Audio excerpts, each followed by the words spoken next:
세상이 멈춰서 아무런 예고도 하나 없이 꿈은 기다리.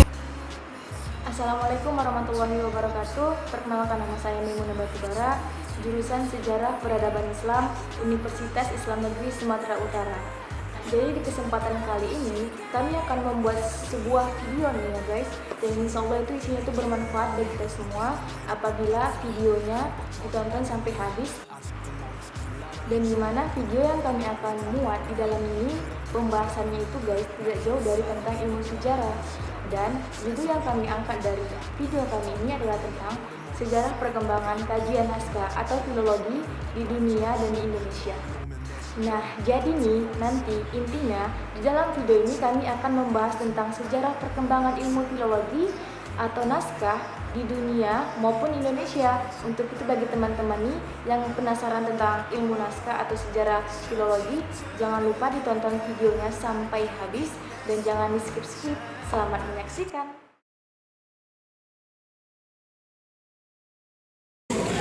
Assalamualaikum warahmatullahi wabarakatuh. Perkenalkan, nama saya Muhammad Fahmi dari jurusan Sejarah Peradaban Islam. Di kesempatan kali ini saya akan membahas filologi di Eropa daratan dan awal pertumbuhannya. Dalam sejarahnya, ilmu filologi tumbuh dan berkembang di kawasan kerajaan Yunani, yaitu di kota Iskandaria di benua Afrika pantai utara. Dari kota ini, ilmu filologi berkembang dan meluas di Eropa daratan dan seterusnya ke bagian dunia yang lain. Awal pertumbuhannya. Awal kegiatan filologi di kota Iskandaria dilakukan oleh bangsa Yunani pada abad ketiga sebelum Masehi. Bangsa ini berhasil membaca naskah-naskah Yunani lama yang ditulis pada abad ke-8 sebelum Masehi dalam huruf yang berasal dari huruf bangsa Funisia yang kemudian dikenal dengan huruf Yunani. Naskah-naskah itu menggunakan bahan dan daun papirus, merekam tradisi lisan yang mereka miliki berabad-abad sebelumnya. Mulai abad ke-8 sampai ke-3 sebelum Masehi, naskah-naskah itu selalu disalin sehingga wajarlah kalau selalu mengalami perubahan dari bentuk aslinya. Di kota Iskandaria pada abad ketiga sebelum Masehi terdapat pusat ilmu pengetahuan karena di tempat itu banyak dilakukan telaah naskah-naskah lama oleh para ahli yang bekerja di sana. Mereka berasal dari daerah sekitar Laut Tengah, terutama bangsa Yunani sendiri dari daratan Eropa Selatan.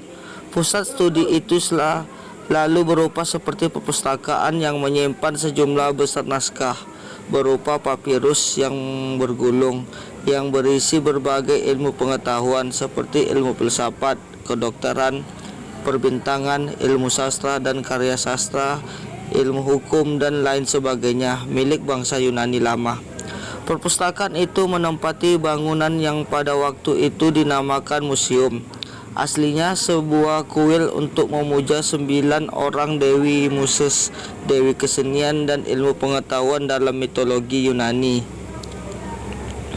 Para penggarap naskah-naskah itu kemudian dikenal dengan ahli filologi dan yang pertama-tama memakai nama Eratosthenes. Para ahli filologi pada waktu itu benar-benar memiliki ilmu yang luas karena untuk memahami isi naskah itu orang-orang mengenal hurufnya, bahasanya dan ilmu yang dikandungnya. Setelah dapat membaca dan memahami isinya, mereka lalu menulisnya kembali dengan huruf dan bahasa yang dipakai waktu itu.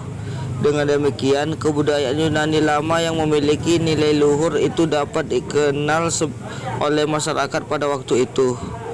Metode yang mereka gunakan untuk menelaah naskah-naskah itu kemudian dikenal dengan ilmu filologi. Metode taraf awal itu kemudian berkembang dari abad ke abad di berbagai negara oleh berbagai bangsa hingga waktu ini. Metode awal itu dilakukan demikian: pertama-tama mereka memperbaiki huruf dan bacaannya, ejaannya, bahasanya, tata tulisannya, kemudian menyalinnya dalam keadaan yang sudah dibaca bersih dari kesalahan-kesalahan. Eksemplar yang saat itu kemudian disalin lagi berkali-kali. Salin ini kadang-kadang diberi komentar atau tafsiran serta penjelasan-penjelasan lain secukupnya. Para ahli filologi taraf awal ini menguasai ilmu dan kebudayaan Yunani lama dan dikenal dengan aliran atau mazhab Iskandariyah. Di samping untuk tujuan penggalian ilmu pengetahuan Yunani lama, kegiatan filologi juga dimanfaatkan untuk kegiatan perdagangan. Untuk tujuan ini, penyalinan naskah-naskah kadang-kadang dilakukan oleh para budak belian yang pada waktu itu masih banyak dan mudah dikerahkan. Dengan cara demikian, mudah sekali terjadi penyimpangan-penyimpangan dari bahan yang disalin karena para penyalin itu tidak memiliki kesadaran terhadap keotentikan nilai naskah lama. Hasil penyalinan ini kemudian diperdagangkan di sekitar Laut Tengah. Dengan dilakukan penyalinan berkali-kali terhadap naskah-naskah yang menyimpang itu, terjadilah semakin banyak naskah yang semakin jauh dari teks aslinya. Pada suatu waktu, naskah-naskah itu perlu diperbaiki lagi oleh para ahli filologi untuk menjaga keasliannya sejauh yang masih dapat mereka diusahakan. Salin menyalin naskah dengan tangan mudah menimbulkan bacaan yang rusak atau korup karena ketidaksengajaan atau karena penyalin kebetulan bukan ahli dalam ilmu yang ditulis dalam naskah itu, atau mungkin juga karena keteledoran penyalin. Kegiatan filologi ini Iskandariyah makin ramai. Makin banyak yang berminat dalam bidang ini sampai jatuhnya daerah Iskandaria ke tangan bangsa Romawi pada abad ke-1 sebelum Masehi. Seperti telah disebutkan di muka, bentuk naskah yang dengan bahan papirus gulungan itu ditulis pada suatu sisi dengan benda runcing. Bentuk gulungan ini menyulitkan untuk melihat kembali bagian yang telah dibaca sehingga menyimpannya pun tidak mudah diketahui dan memerlukan tempat yang luas. Mereka perlu menggulung kembali papirus yang telah dibaca agar bagian awal naskah selalu ada di bagian depan. Penulisan naskah dengan bentuk gulung ini tidak memberi nomor halaman seperti dalam naskah berbentuk buku. Bahan-bahan yang telaah pada awal pertumbuhan ilmu filologi antara lain karya sastra Homerus, tulisan Plato, Menander, Herodotus, Hippokrates, Socrates, dan Aristoteles yang isinya meliputi berbagai ilmu, pengetahuan, dan filsafat, serta karya sastra yang tinggi mutunya. Hingga abad ini tulisan-tulisan tersebut tetap memiliki nilai agung dalam dunia ilmu pengetahuan di barat maupun di timur. Sesudah Iskandaria jatuh ke dalam kekuasaan Romawi, kegiatan filologi berpindah ke Eropa Selatan, berpusat di kota Roma dan melanjutkan tradisi filologi Yunani lama tetap merupakan bahan telaah utama dan bahan Yunani tetap digunakan. Abad ke-1 merupakan masa perkembangan tradisi Yunani berupa pembuatan resensi terhadap naskah-naskah tertentu. Perkembangan ini berkelanjutan hingga pecahnya kerajaan Romawi pada abad ke-4 menjadi kerajaan Romawi Barat dan Romawi Timur. Peristiwa ini mempengaruhi perkembangan filologi selanjutnya. Baik, itulah pembahasan tentang filologi di Eropa Daratan. Selanjutnya akan dibahas oleh teman saya Aldita Ilpani.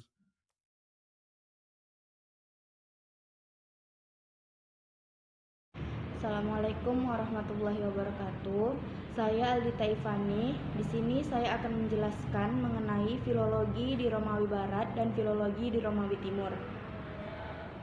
Kajian atau kegiatan filologi di Romawi dimulai dari jatuhnya Iskandariyah ke dalam kekuasaan kerajaan Romawi. Seperti yang kita ketahui, awal pertumbuhan atau perkembangan kegiatan filologi berawal dari kota Iskandariyah pada abad ke-3 sebelum Masehi. Namun setelah jatuhnya kota Iskandariyah ke dalam kekuasaan kerajaan Romawi, kegiatan atau kajian filologi pun berpindah ke Eropa Selatan, tepatnya berpusat di kota Roma dengan tujuan melanjutkan tradisi filologi Yunani lama, menggunakan bahan telaah utama dan tetap menggunakan bahasa Yunani. Setelah mengetahui awal mula pertumbuhan budaya mengkaji filologi di Romawi, selanjutnya kita akan membahas mengenai filologi di Romawi Barat dan filologi di Romawi Timur. Perkembangan filologi di Romawi masih bertahan dan berlanjut hingga abad keempat. Namun sayangnya, Romawi harus terpecah menjadi dua bagian, yaitu Romawi Barat dan Romawi Timur. Hal itu disebabkan oleh berbagai alasan, namun alasan yang paling utama adalah sulitnya kerajaan Romawi untuk mengatur atau mengontrol wilayah yang sangat luas. Baiklah, yang pertama kita akan membahas tentang filologi di Romawi Barat. Kegiatan filologi di Romawi Barat berfokus pada mengkaji naskah-naskah dalam bahasa Latin sejak abad ketiga sebelum Masehi. Naskah-naskah yang menjadi fokus kajian filologi di Romawi Barat berupa puisi dan prosa yang ditulis oleh Cicero dan Varro yang merupakan filsuf atau cendekiawan besar pada masa itu di Romawi. Selain fokus mengkaji naskah berisi puisi atau prosa, kegiatan filologi di Romawi Barat dilakukan juga untuk menelaah naskah-naskah keagamaan, terutama sejak terjadinya kristenisasi di benua Eropa. Kajian pada naskah-naskah keagamaan dilakukan oleh para pendeta. Namun, hal tersebut menyebabkan naskah-naskah Yunani sebelumnya ditinggalkan atau bahkan dipandang sebagai paham jahiliyah. Oleh karena itu, telaah teks Yunani menjadi mundur dan kondisi isinya tidak banyak diketahui lagi. Kita lanjutkan pada bagian kedua, yaitu filologi di Romawi Timur. Seperti yang sudah disebutkan sebelumnya, peristiwa kristenisasi menyebabkan mundur dan hampir hilangnya telaah kajian filologi di Romawi Barat.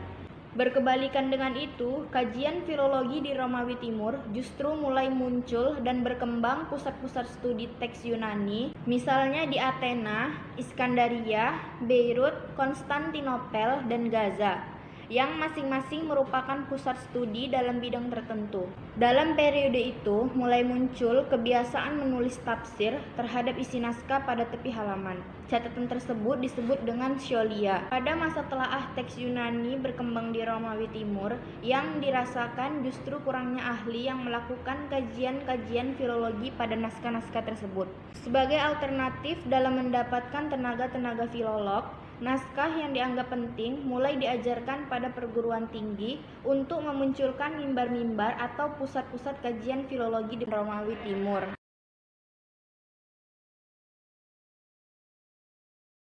Assalamualaikum warahmatullahi wabarakatuh. Perkenalkan, nama saya Febri Murbarani.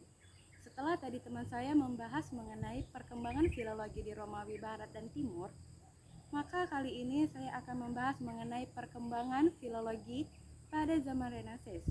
Nah, apakah itu Renaissance?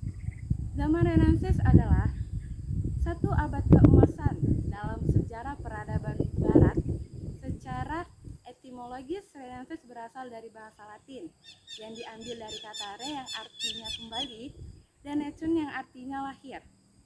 Secara bebas, Renaissance dapat diartikan sebagai masa peralihan antara abad pertengahan ke abad modern yang ditandai dengan lahirnya kreasi baru yang diilhami oleh kebudayaan Eropa klasik yang lebih bersifat duniawi. Dalam arti yang luas, Renaissance adalah periode yang di dalamnya orang cenderung kepada Yunani klasik atau kepada aliran humanisme. Zaman Renaissance ini menimbulkan paham humanisme, membawa perubahan baru bagi penelitian filologi dan ilmu bahasa. Pada dasarnya, Renaissance dimulai dari Italia, yaitu pada abad ke-13 dan kemudian menyebar ke negara-negara Eropa lainnya dan berakhir pada abad ke-16 dengan munculnya paham humanisme. Pada zaman Renaissance, kegiatan filologi diaktifkan kembali setelah terabaikan selama beberapa abad sebelumnya. Karena hal ini dilatar belakangi oleh adanya kecenderungan untuk memanfaatkan kembali kebudayaan klasik sebagai pedoman hidup manusia pada masa itu. Nah, ketika pada tahun 1453 Kekaisaran Romawi Timur runtuh oleh serangan bangsa Turki. Dengan jatuhnya Kekaisaran Romawi Timur ini mengakibatkan banyak sarjana Romawi Timur yang melarikan diri ke Roma, dan mereka mendapatkan kedudukan yang terhormat karena mereka memiliki keahlian mengenai teks-teks klasik Yunani dan Romawi yang mana pada waktu itu menjadi kegemaran masyarakat. Dengan kehadiran para sarjana ini menjadikan gerakan Renaissance atau humanisme menjadi semakin lebih maju. Penemuan mesin cetak oleh Gutenberg pada abad ke-15 juga membuka perkembangan baru dalam bidang filologi. Teks-teks yang telah disunting secara filologi pada abad pertengahan diperbanyak kembali dengan mesin cetak sehingga kerusakan lebih kecil bila dibandingkan dengan tulisan tangan. Kritik teks juga sudah mulai disempurnakan dengan cara membandingkan beberapa naskah seperti yang telah berhasil diperoleh dari berbagai tempat. Di samping itu pula, tumbuh banyak perguruan tinggi pada zaman pertengahan yang mempengaruhi perkembangan filologi. Kegiatan filologi bertambah ramai karena lembaga-lembaga itu memerlukan suntingan teks naskah lama untuk bahan pelajaran, sehingga kedudukan bahasa-bahasa Yunani dan Romawi serta Latin menjadi sangat penting.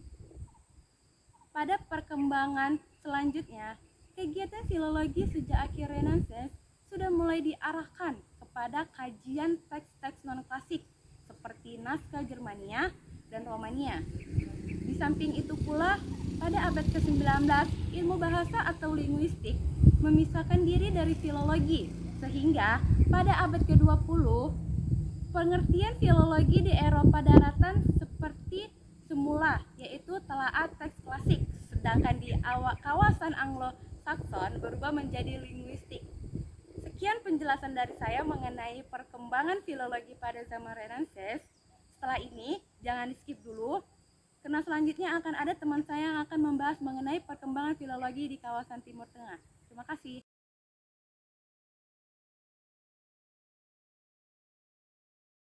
Assalamualaikum warahmatullahi wabarakatuh. Nama saya Putri Ramadhani Panjaitan. Di video kali ini saya akan melanjutkan pembahasan dari kelompok pertama, yaitu mengenai filologi di kawasan Timur Tengah. Sejak abad keempat, beberapa kota di Timur Tengah telah memiliki perguruan tinggi, pusat studi berbagai ilmu pengetahuan yang berasal dari Yunani seperti Gajah, sebagai pusat ilmu oratori, Beriut dalam bidang hukum, Edesah dan Atios dalam kebudayaan Yunani. Karena pada abad kelima, Edesa dilanda perpecahan Jeremy, banyak ahli-ahli filologi yang berpindah di kawasan Persia. Mereka disambut oleh Kaisar Anuswira dan diberikan kedudukan ilmiah di Akademi Jundisapur, pusat di mana studi ilmu filsafat dan ilmu kedokteran. Dalam lembaga ini, banyak naskah Yunani yang diterjemahkan ke bahasa Syria dan diterjemahkan ke bahasa Arab. Pada masa itu, terdapat 3 penerjemah yang beragama Nasrani, yaitu Gustav bin Loko, Humaynin bin Ishaq, dan Hubaisi. Di antara mereka, Humaynin yang paling luas ilmunya. Kenapa? Karena ia lahir di lingkungan multilingual yang membuat mahir bahasa Arab, Yunani, dan Persia. Ahli filologi di kawasan Timur Tengah pada masa itu tidak hanya membahas naskah-naskah Yunani, tetapi juga membahas naskah-naskah yang berasal dari penulis-penulis di daerah tersebut. Dokumen-dokumen Timur Tengah dahulunya memiliki nilai yang tinggi. Hal ini dikarenakan di dalam dokumen tersebut terdapat tulisan-tulisan yang bernilai agung, karya tulisan dari bangsa Arab maupun Persia sebelum datangnya Islam.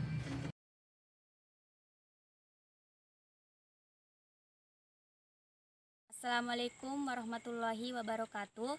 Nama saya Ani Holila Siregar. Baiklah, di sini saya akan menjelaskan materi dari filologi di kawasan Asia, yaitu India, dan telaah filologi terhadap naskah India. Baiklah, yang pertama yang mau saya bahas yaitu filologi di kawasan Asia, yaitu India. Sejak beberapa abad sebelum Tarik Masehi, benua Asia merupakan kawasan yang memiliki peradaban tinggi terbentang dari negara Cina dan Jepang di sebelah timur dan India di sebelah barat, sedangkan Nusantara di sebelah selatan. Sebagian besar dari kebudayaan mereka ditulis dalam bentuk naskah.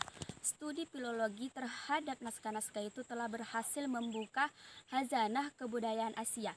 Bangsa Asia yang dipandang memiliki cukup dokumen peninggalan masa lampau dan telah dapat membuka kebudayaannya adalah bangsa India.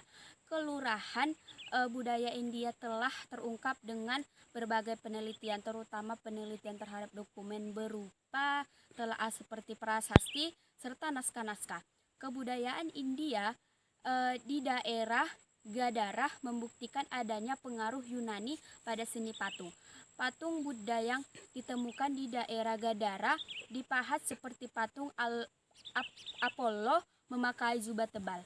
Naskah-naskah bangsa India yang dipandang paling tua adalah berupa kesastraan Weda, ialah kitab suci agama Hindu yang mengandung 4 bagian. Yang pertama Rigveda, yang kedua Samaveda, yang ketiga Yajurveda, dan yang terakhir Antarwaveda. Di samping naskah-naskah yang bernapaskan agama dan filsafat, naskah-naskah lama India juga berisi wiracarita seperti Mahabharata dan Ramayana. Lanjut yang kedua yaitu telaah filologi terhadap naskah-naskah India. Naskah-naskah India yang berisi berbagai aspek kebudayaan baru mulai ditelaah semenjak kedatangan bangsa barat di kawasan itu, yaitu setelah ditemukan jalan laut ke India oleh Vasco da Gama pada tahun 1498. Mereka menemukan kebudayaan India sebagai hasil telaahnya terhadap naskah-naskah India. Bagian mutakhir lebih dahulu. Bangsa Inggris baru abad ke-18 memulai kegiatan filologi di India. Diawali dengan hasrat Gubernur Jenderal Warren Hastings. Dalam naskah-naskah itu digalinya, kemudian diterbitkannya pada tahun 1776 di London. Sampai pertengahan abad ke-19 telah banyak dilakukan telaah terhadap karya sastra klasik India yang judul-judulnya telah disebut di bagian depan, serta sastra epik.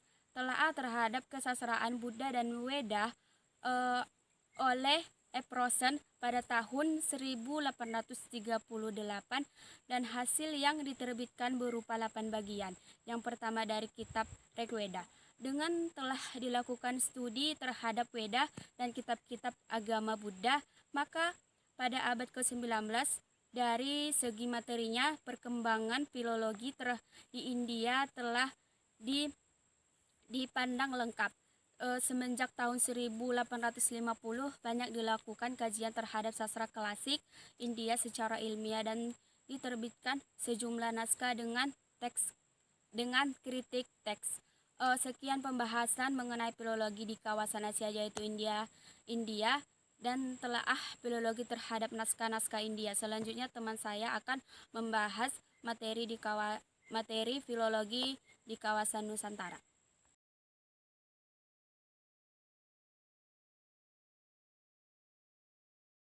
Assalamualaikum warahmatullahi wabarakatuh. Perkenalkan, nama saya M. Adi Saputra. Saya di sini ingin menjelaskan sedikit tentang filologi di kawasan Nusantara. Dan ada juga nanti sedikit lagi yang tentang masa Nusantara dan pedagang barat. Nusantara adalah kawasan Asia pada umumnya. Seiring berjalannya waktu yang lama memiliki peradaban yang tinggi dan mewarisi kepada anak keturunan sebagai media tertulis atau juga bisa disebut dengan naskah-naskah. Kekayaan Nusantara akan naskah-naskah lama dibuktikan dengan jumlah koleksinya yang saat ini terdapat di Pusat Studi Kebudayaan Timur, Naskah Nusantara dan Pedagang Barat. Tadi saya sudah bilang judulnya di awal tadi. Dan saya akan menjelaskannya. Hasrat mengkaji naskah Nusantara mulai timbul dengan hadirnya pedagang barat pada abad ke-16. Pertama-tama mengetahui mengenai naskah-naskah lama itu, pedagang. Kenapa pedagang? Karena mereka mencari terus dan mencari apa yang mereka inginkan. Mereka menilai naskah-naskah kuno sebagai barang yang paling mahal untuk dijual. Dan mereka pun mulai mencari apa dan mengumpulkan semua yang mempunyai yang namanya naskah. Mau itu dari pesantren, kuil, dan mereka membawanya ke Eropa untuk dijual. Kenapa di Eropa? Karena di Eropa itu mata uangnya lebih besar daripada Nusantara. Pada zaman POC, usaha mempelajari bahasa Nusantara hampir terbatas pada masa Melayu. Karena dengan bahasa Melayu, mereka sudah dapat berhubungan dengan bangsa pribumi seperti Cina, India, dan Arab, dan bangsa Eropa lainnya.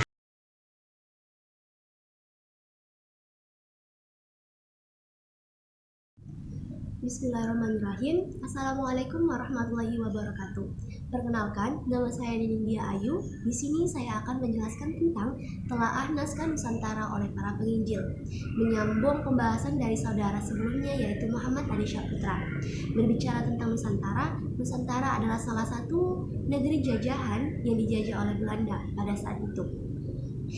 Nusantara dengan segala macam kebudayaan dan kearifan lokalnya membuat para penjajah tertarik untuk datang ke Indonesia dan menyebarkan 3 pilar utama mereka, yaitu God, Glory, dan Gospel. Tidak hanya untuk meraup kekuasaan dan keuntungan semata, Belanda yang berperan sebagai penjajah menuntut untuk menyebarkan kristenisasi ataupun paham-paham agama mereka. Nah, disinilah peranan dari para penginjil dalam menerjemahkan Alkitab atau Bible ke dalam bahasa Melayu. Yang mana kita ketahui, masyarakat Indonesia pada saat itu didominasi oleh bahasa Melayu. Terbukti pada tahun 1936, 30 tahun pasca kedatangan bangsa Belanda ke Nusantara, terbitlah salah satu Alkitab dengan bahasa Melayu dengan nama pengarang Albert Cornelius Zwingli dan dengan judul Het Nieuwe Testamentum Baru yang berpatok kepada bahasa Belanda dan bahasa Melayu. Nah, dari sini apa? Bahwasanya peran seorang penginjil pada saat itu sangat besar. Karena mereka memiliki misi tidak hanya untuk meraup kekuasaan dan juga keuntungan, tetapi mereka ingin menyebarkan paham-paham agama mereka. Tidak hanya beliau saja, ada masih banyak para penginjil lainnya yang menerjemahkan kitab, tidak hanya kitab, tetapi berhasil menuliskan karangan-karangan ilmiah terkait Nusantara. Nah, teman-teman, ternyata tidak hanya Albert Cornelius dan Zwingli saja yang berhasil menerjemahkan Alkitab dan menuliskan artikel-artikel lainnya dalam berbahasa Melayu, tetapi masih banyak penginjil di luar sana yang didatangkan dari Belanda di masing-masing kepulauan yang ada di Nusantara untuk menyebarkan paham-paham kristenisasi dan menulis sebuah karya ilmiah mengenai daerah-daerah yang didudukinya pada saat itu. Salah satunya yaitu seorang penginjil ternama yang berhasil menguasai bahasa Melayu, yaitu Dr. Melchior Lezeker, yang mana pada tahun 1691 atas titah gereja Belanda pada saat itu beliau disuruh untuk menerjemahkan Alkitab Bible ke dalam bahasa Melayu. Namun di tengah pengerjaannya terdapat banyak kendala. Beliau menderita sakit sehingga terjemahan Alkitab Bible tersebut tidak diselesaikan. Namun akhirnya Alkitab ataupun Bible tersebut berhasil diterbitkan atas bantuan dari seorang pendeta dan atau penginjil yang bernama Petrus van der Voort yang didatangkan dari Maluku pada saat itu untuk ke Jakarta untuk menyelesaikan tahap akhir dari pengerjaan penerjemahan Alkitab ini. Nah, terbukti pada tahun 1835 jilid pertama dari penerjemahan Alkitab Bible ini berhasil diterbitkan dan proses kristenisasi pada tahun itu berjalan dengan baik. Kenapa? Karena bahasa Melayu telah berhasil diterapkan dalam penerjemahan Alkitab tersebut. Tidak hanya beliau saja, masih banyak lagi para penginjil, setidaknya 3 atau 4 orang yang berhasil menerjemahkan dan menguasai bahasa Melayu dalam waktu sekejap. Nah, ada seorang penginjil yang bernama Francisco Valentin yang ditugaskan di Indonesia dan ditempatkan di Maluku. Beliau berhasil menulis sebuah artikel ilmiah tentang keadaan kebudayaan di Nusantara pada saat itu. Judulnya sangat panjang teman-teman, nanti saya akan coba tuliskan di bawah. Nama karangan beliau adalah Oud en Nieuw Oost-Indië Verventende en Nauwkeurig en Vitvorige Verhandelingen van Nederlandse Mogente in die Gewesten. Nah, tidak hanya itu saja, beliau juga berhasil menuliskan sebuah kamus Melayu yang sangat-sangat penting dan sangat-sangat penting dan sangat-sangat berguna oleh para penjajah pada saat itu untuk memahami bahasa-bahasa pribumi. Luar biasa sekali ya. Nah, teman-teman, ternyata tidak hanya Francisco Valentin saja yang berhasil menerjemahkan ataupun menghasilkan sebuah karya dalam bahasa Melayu, tetapi ada salah seorang penginjil ternama yang sangat akrab dan sangat kenal dengan seluk-beluk bahasa Melayu. Beliau adalah G.H. Wonley yang berhasil menyusun dan menerbitkan salah satu karangannya yang berjudul Malese Beghzal, dan beliau berhasil menerjemahkan ataupun mengarsipariskan 69 naskah Melayu, dan beliau mengatakan bahwasanya dia sangat paham betul tentang ke-69 naskah Melayu yang dikumpulkannya itu. Jadi teman-teman, pada saat itu kekuatan VOC mulai melemah. Artinya segala aspek yang di bawah perlindungan ataupun di bawah naungan VOC pada saat itu juga ikut melemah. Salah satunya yaitu proses ataupun lembaga dari penerjemahan Alkitab dan juga kristenisasi pada saat itu. Makanya proses penerjemahan Alkitab dialihkan kepada salah satu lembaga yang disebut dengan Zending dan Bibelgenootschap. Terbukti pada tahun 1814 mereka berhasil mengirimkan seorang penginjil dari Belanda yang bernama G. Bruckner yang pada saat itu ditempatkan di Semarang. Nah, selama di Semarang, beliau berhasil tetapi menuliskan sebuah kamus tata bahasa Jawa yang berjudul Prof. Ende Javanese Panghus pada tahun 1830. Tidak hanya itu, beliau juga berhasil menulis sebuah kamus Bruckner pada tahun 1842 yang berjudul Een Klein Woorden Boek de Hollandse Engels en Javaanse Talen pada tahun 1842. Teman-teman, berbicara tentang lembaga penerjemah Alkitab atau Bible, ada salah satu lembaga yaitu Nederland Bibelgenootschap atau yang biasa disebut dengan NBG, adalah lembaga yang memiliki peranan penting dalam proses penyebaran dan juga penerjemahan dari Alkitab ke dalam bahasa Melayu. Nah, jadi pada saat itu NBG ini memiliki tujuan yang sangat penting, yaitu salah satunya yaitu proses kristenisasi dengan mengirimkan pendeta-pendeta ke berbagai wilayah di Indonesia untuk menyebarkan agama Kristen. Namun seiring berkembangnya waktu, NBG memiliki ataupun menetapkan syarat-syarat tertentu. Di antaranya yaitu penginjil atau pendeta yang dikirimkan ke berbagai wilayah di Indonesia harus memiliki pengetahuan ilmiah, baik itu dari bidang bahasa, kebudayaan, dan lainnya.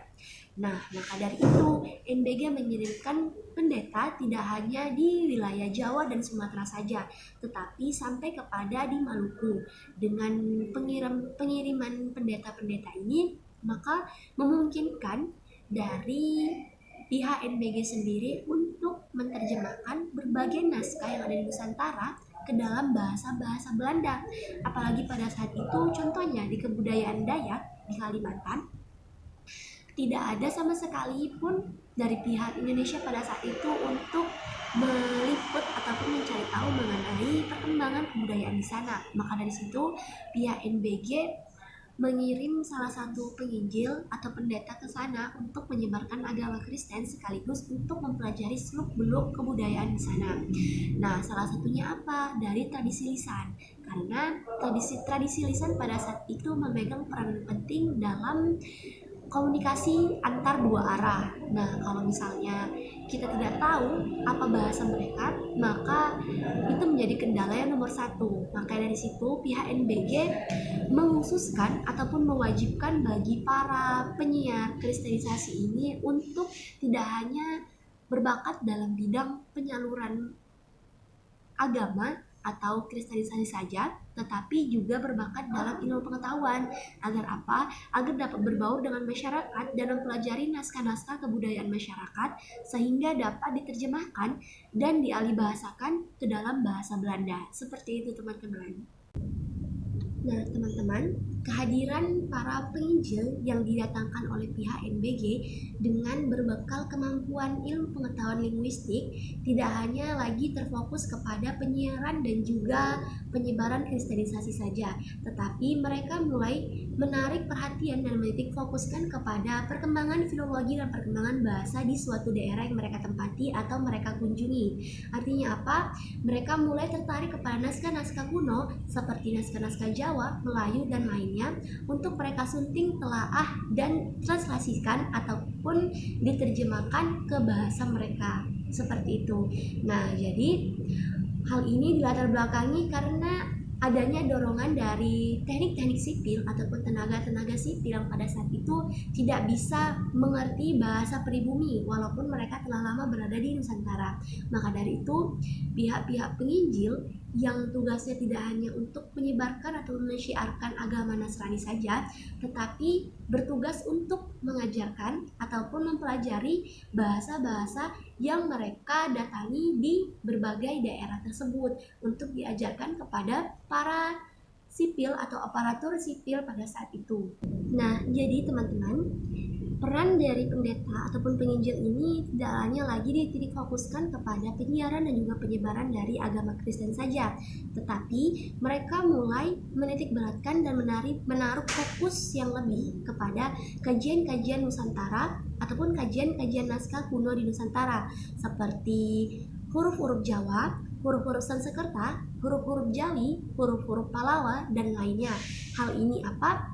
Hal ini ditujukan untuk mereka sunting dan mereka telaah lebih lanjut, lalu mereka akan mengalihbahasakannya ke dalam bahasa Belanda, Inggris, dan juga Jerman. Sehingga apa? Sehingga pengetahuan mereka tentang daerah penjajahannya tidak hanya sebatas untuk meraup kekuasaan dan juga keuntungan saja, tetapi untuk memahami seluk-beluk kebudayaan dan juga tradisi-tradisi yang berkembang pada masyarakat setempat. Nah, jadi teman-teman semuanya, dengan diadakannya kegiatan penerjemahan naskah-naskah kuno Nusantara oleh para pendeta-pendeta dan penginjil yang datangkan oleh NBG, membuat banyak ilmuwan menaruh perhatian lebih terhadap bidang kajian bahasa di Nusantara. Terbukti dengan banyak diterbitkannya karangan-karangan dari naskah-naskah kuno Nusantara ke dalam bahasa-bahasa asing seperti bahasa Jerman, Inggris, Belanda, dan lainnya. Nah, hal inilah yang mendukung perkembangan filologi di Nusantara.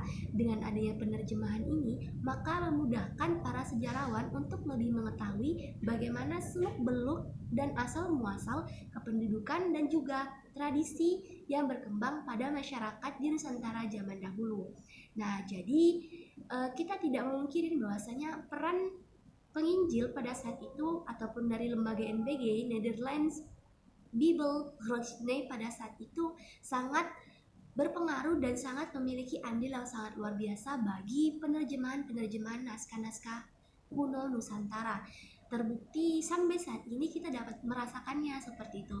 Nah, jadi mereka adalah salah satu titik balik, bukan titik balik tapi fondasi awal, langkah awal dalam menerjemahkan naskah-naskah kuno yang ada di Indonesia sehingga kita dapat menikmatinya sampai saat ini.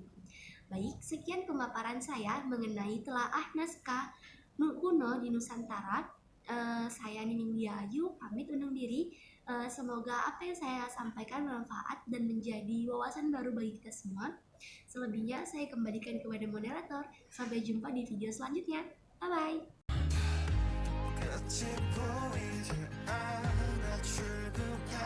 Nah, jadi kan dalam video ini kan sudah dijelaskan oleh teman-teman saya tentang sejarah perkembangan kajian naskah atau filologi di dunia dan di Indonesia.